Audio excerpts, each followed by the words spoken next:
Estamos de volta com a nossa convidada de hoje, Gislaine Mato, contadora de história, minha ex-professora, que tem uma vasta produção que a gente nem colocou à mesa, tantos eram os livros.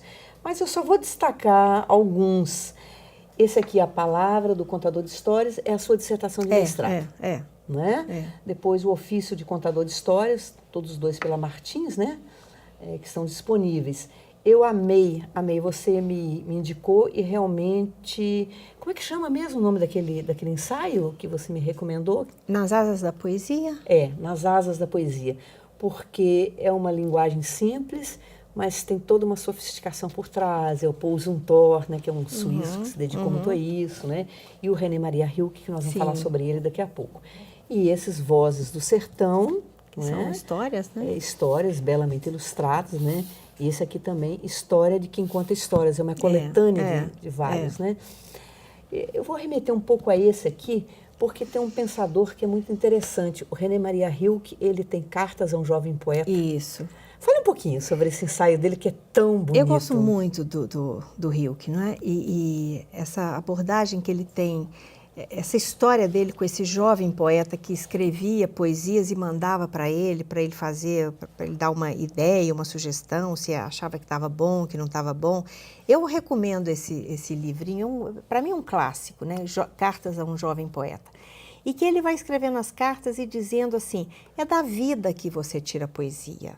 É da sua experiência do dia a dia que você tira. Porque ele estava muito preocupado, o poeta, com as críticas, né? Exatamente. Ele lia no jornal, ele dava para os amigos dele falando... Se estava bom, se o outro ia achar que estava bom. E o Rilke vai dizendo isso, olha, é da sua vivência que você tira a história, a poesia. E o contador de histórias, ele trabalha com poesia, não é? Porque é o olhar que você tem para a vida, para o mundo, para as coisas, que é poético. Isso é o contador de histórias, pelo menos deveria ser, né? E esse livro do Rilke, ele me inspirou muito na escrita desse capítulo, Nas Asas da Poesia, não só o Rilke, mas também o poeta, né? Que é de um escritor sul-coreano, e que ele vai falar sobre toda a história da construção de um poeta. E o Rilke vai dizer isso, sobretudo, que eu acho que é o mais importante, é que a poesia, ela é da vida que você tira essa poesia, da contemplação. É de escutar passarinho, é de provar alguma coisa, é de descrever aquilo que você provou, aquilo que você ouviu, que você viu. Aí está a poesia, né? E o contador precisa disso.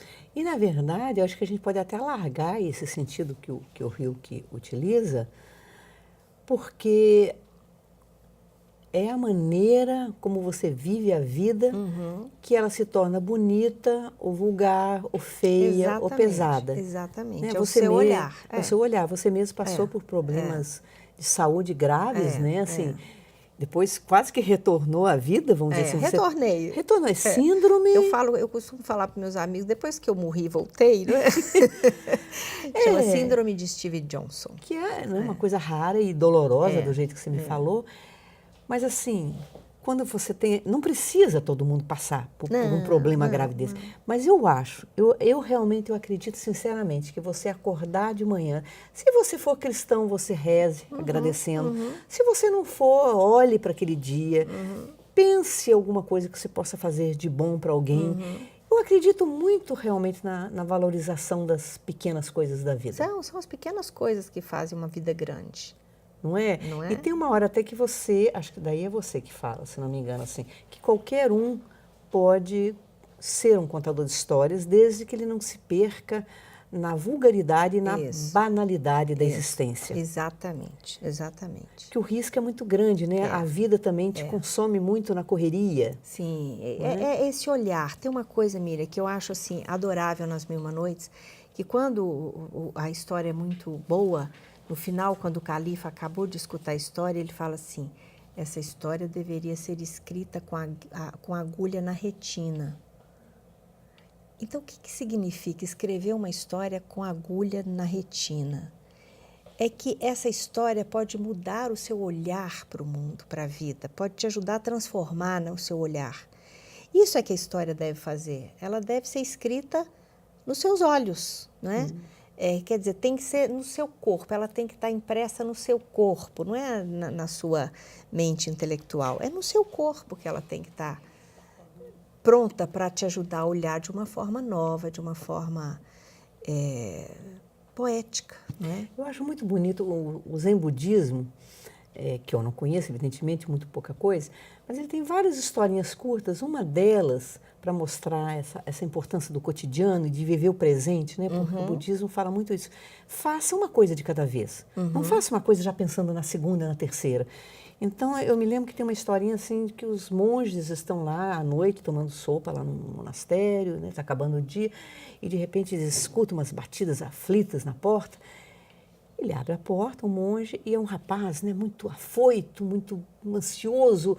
Ele fala e chega que ele também quer ser monge, ele quer aprender a ser monge. Daí eles falam, vamos, a gente está jantando, tomando aqui essa sopa, vamos primeiro, né? Aí ele toma a sopa, depois ele fala assim, mas olha, eu tenho muita pressa, eu queria muito realmente ser monge. Será que eu já não posso começar meu estágio agora, fazendo alguma coisa, alguma tarefa que vocês me deem para eu já aprender já começar o aprendizado de ser monge? Ele falou, tem. Então, qual é essa tarefa? Ele falou assim, comece lavando a sua tigelinha onde você tomou sua sopa. É verdade. Eu adoro isso, porque verdade. o Thich Nhat Hanh fala isso. Uma das primeiras tarefas é você lavar a louça. Mas lave a louça lavando a louça. Exatamente. E não esteja presente no ato presente, de lavar a louça, né? não é? Você vai brincar com uma criança, está cuidando dela? Esteja Brinque ali, com aquela criança. Aonde agora? Esteja onde você está. Nesse não momento presente, né? Exatamente. Aí você podia contar uma história para encerrar, então, esse ano que foi tão difícil, né?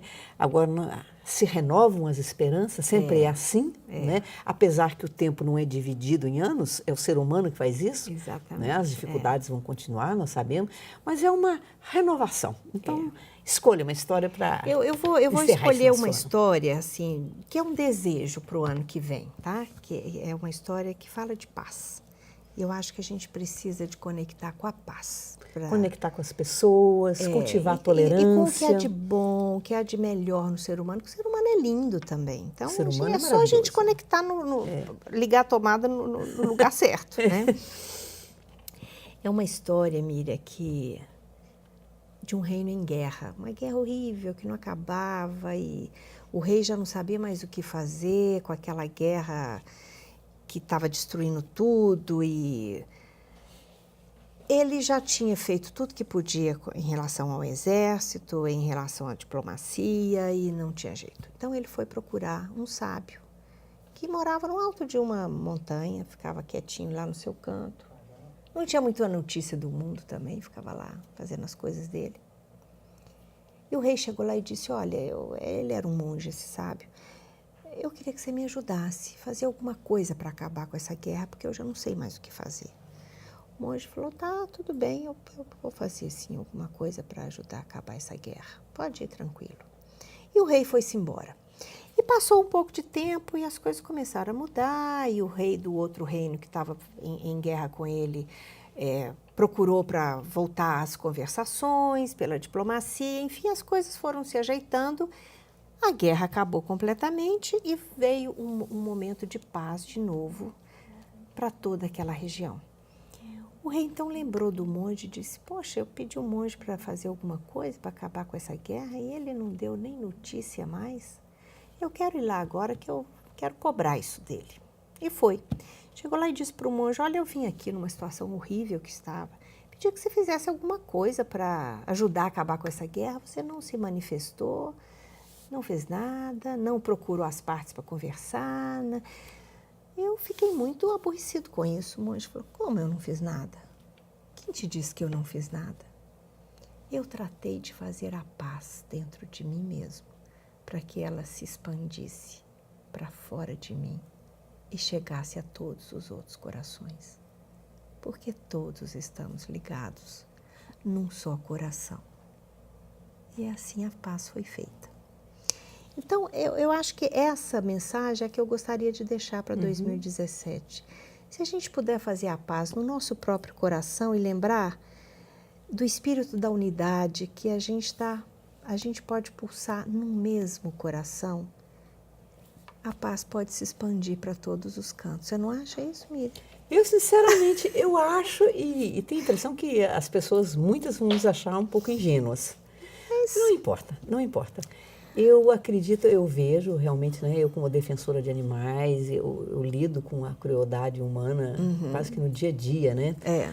Mas eu vejo a bondade também. Eu vejo e eu acho que as pessoas estão cada vez melhores, cuidando e respeitando mais os animais também. Também acho que tem muitas assim, coisas boas acontecendo. acontecendo. Estou plenamente convencida que a maioria das pessoas é boa. Olha, Miriam, se você olhar o mundo hoje, o tanto de ações que tem acontecido, que são ações baseadas na bondade. No voluntarismo. No voluntarismo, na bondade, nas coisas boas de olhar o outro, são inúmeras as ações. Talvez a mídia não sei por que não dá tanto espaço para essas coisas, né? Não dá espaço para isso. Mas olha, eu acho que o que está acontecendo de bom é mais do que o que está acontecendo de ruim.